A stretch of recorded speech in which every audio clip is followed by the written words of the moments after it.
하나님께서 오늘 우리에게 주시는 말씀은 역대하 24장입니다. 구약 성경 686쪽입니다. 역대하 24장을 교독하겠습니다. 요아스가 왕위에 오를 때 나이가 7세라 예루살렘에서 40년 동안 다스리니라. 그의 어머니의 이름은 시비아요 브엘세바 사람이더라.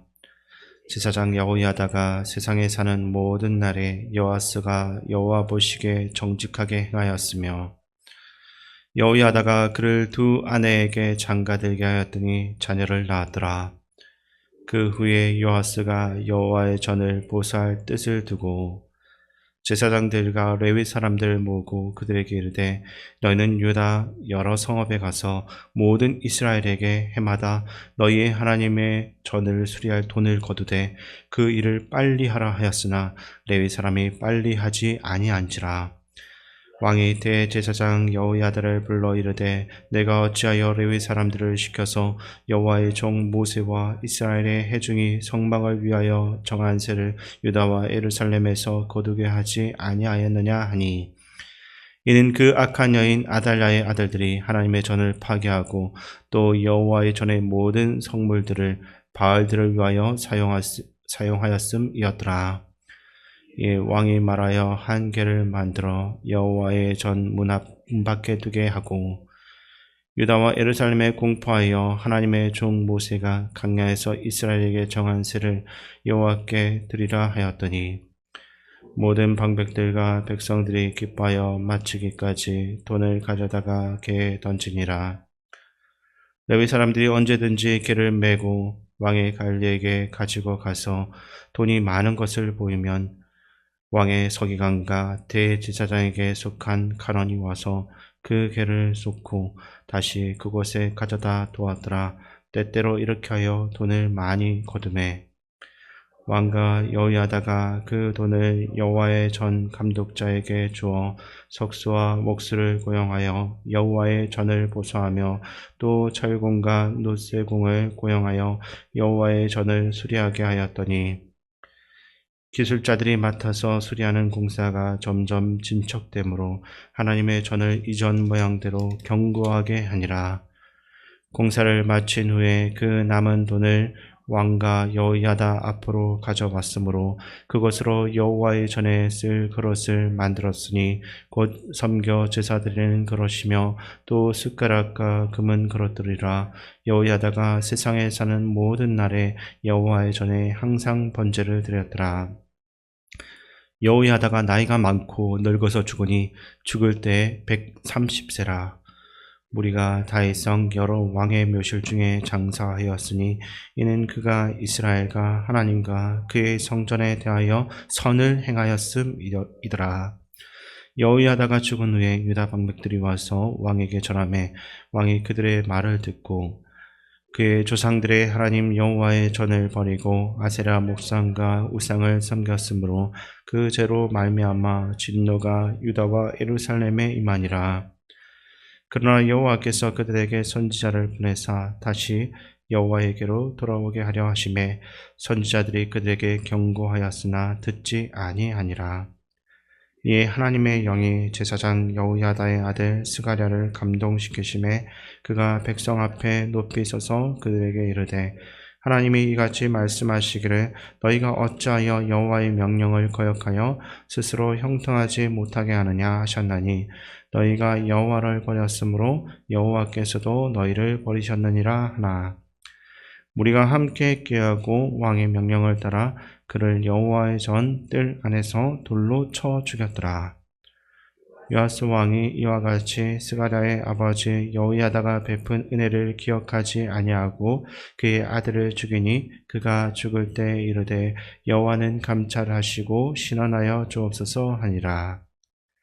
1주년 말에 아람 군대가 요아스를 치려고 올라와서 유다와 예루살렘에 이르러 백성 중에서 모든 방백들을 다 죽이고 노력한 물건을 다메섹 왕에게로 보내니라.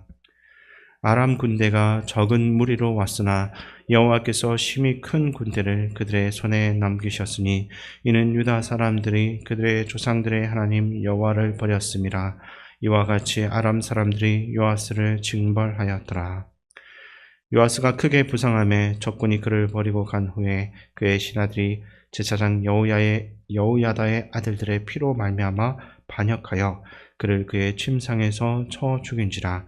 다윗성에 장사하였으나 왕들의 묘실에는 장사하지 아니하였더라. 반역한 자들은 암몬 여인 시므앗의 아들 사밧과 모압 여인 시므릿의 아들 여호사밧이더라.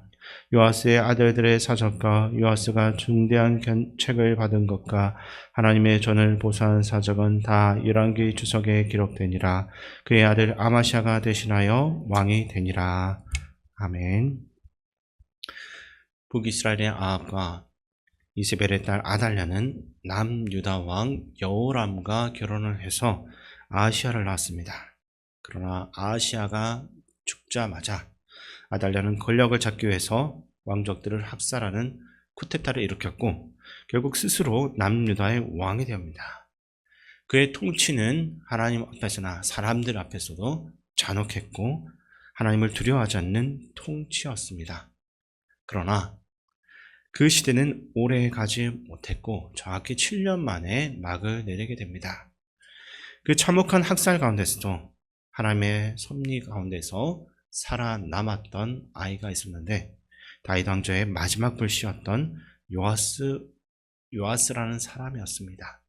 그는 남유다의 8번째 왕이 되었고 그 배후에는 그의 고모 여호사밧과 대제사장 여호야다가 있었습니다. 성경은 요아스가 7살에 왕 위에 올라서 예루살렘에서 40년 동안 다스렸다라고 증언하고 있습니다. 7살에 아무것도 모르는 어린아이가 왕이 된 이것은 전례가 없는 일이었습니다. 정치적인 경험도 신앙적 분별도 스스로 가지기 어려운 나이였습니다. 그럼에도 그는 40년 이상을 통치하며 남유다 역사에서 4번째로 긴 치세를 남깁니다. 출발은 매우 불안정했지만 그의 인생 초반은 비교적 안정적이고 바른 방향으로 흘러간 것을 우리가 말씀을 통해서 확인할 수 있습니다. 그 이유를 성경은 분명히 말하고 있습니다. 제사장 여호야다가 살아있는 동안 요아스는 여호와 보기에 정직하게 행했다라는 것입니다. 이것은 요아스 개인의 신앙이 성숙해서라기보다는 그의 곁에 여호야다가 있었기 때문입니다. 이 여호야다는 단순한 후견인이 아니라 요아스의 스승이자 신앙의 기준이었고 영적 아버지와 같은 사람이었습니다. 그는 요아스를 말씀 안에 붙잡아서 다윗 왕조의 정통성을 지켜주었습니다. 또한 여호야다는 요아스에게 2 아내를 두게 해서 끊어질 뻔한 그 자손을 이어가도록 했습니다. 이는 개인적인 욕망이 아니라 다윗 왕과의 혈통을 보존하기 위한 절박한 선택이었을 것입니다. 아달랴의 대학살 이후에 다윗 왕가에 남은 남자가 요아스 한 사람뿐이었습니다. 어쨌든 하나님은 이러한 불안정한 속에서도 자신의 약속을 끊지 않으시고 역사를 이어가도록 하셨습니다. 요아스가 왕위에 오른 뒤에 정확히 얼마의 시간이 흘러갔는지는 알 수가 없지만 그의 마음 가운데 한 가지가 들어오기 시작했습니다. 본문 4절과 5절 말씀을 제가 읽어드리겠습니다. 그 후에 요아스가 여호와의 전을 보수할 뜻을 두고 제사장들과 레위 사람들을 모으고 그들에게 이르되 너희는 유다 여러 성읍에 가서 모든 이스라엘에게 해마다 너희의 하나님의 전을 수리할 돈을 거두되 그 일을 빨리 하라 하였으나 레위 사람이 빨리 하지 아니한지라. 아멘. 이 요아스의 소원은 오랫동안 아달랴로 인해서 항폐해져만 갔던 이 하나님의 성전을 보수하고 회복하는 일이었습니다. 성경은 그 이유를 분명히 밝히고 있는데 아달랴와 그의 자녀들이 하나님의 성전을 파괴했고 성전의 선물들을 바알 숭배에 사용을 했기 때문입니다.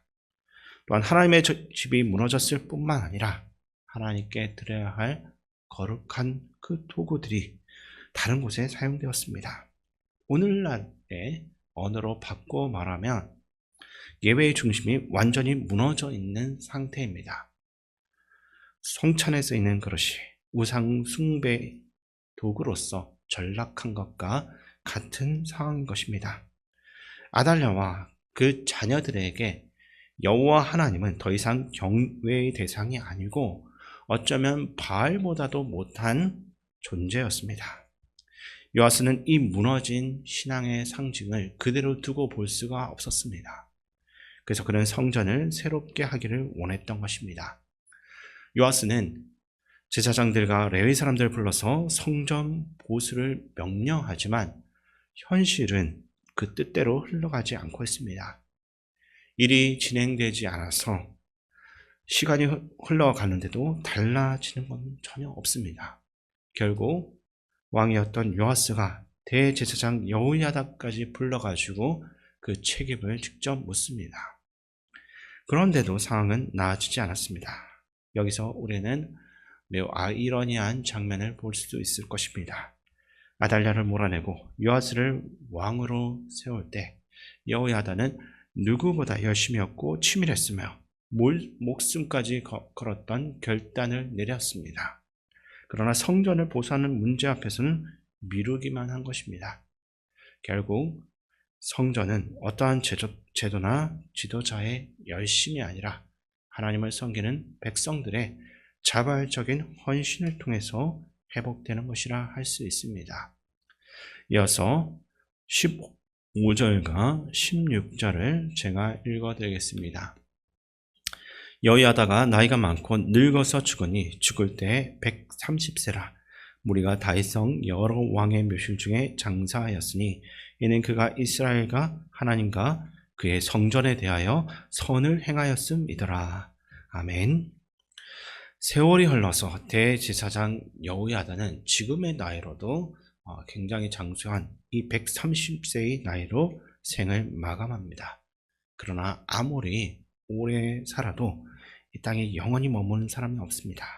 누구나 어느 누구에게나 마지막 날은 찾아오는 것입니다. 여호야다는 죽은 뒤에 왕이 아니었음에도 불구하고 왕들의 묘실에 함께 장사됩니다. 오늘날로 말하면 대통령이 아니었음에도 그 대통령이 묻히는 묘역에 안장된 것과 같습니다. 성경은 그 이유에 대해서 그는 평생 이스라엘과 하나님, 성전을 위하여 선을 행한 사람이었기 때문이다 라고 합니다. 그는 왕보다 더 왕다운 인생을 하나님 앞에서 살았던 사람입니다.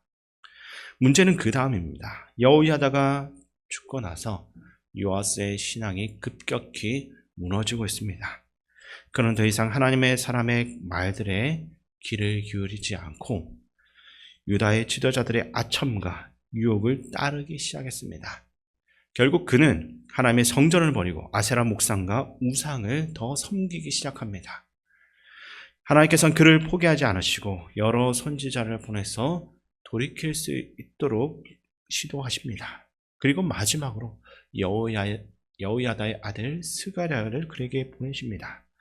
성경은 하나님의 영이 스가랴를 감동시켰다고 말합니다. 이 표현은 하나님께서 스가랴에게 자신의 옷을 입히셨다라는 뜻입니다. 마치 군복이나 제복을 입은 사람을 국가가 책임지듯 하나님께서 스가랴를 자신의 대표로 세우셨다는 의미입니다. 이 스가랴는 백성 앞에서 서서 외칩니다. 본문 20절과 21절 말씀을 제가 읽어드리겠습니다.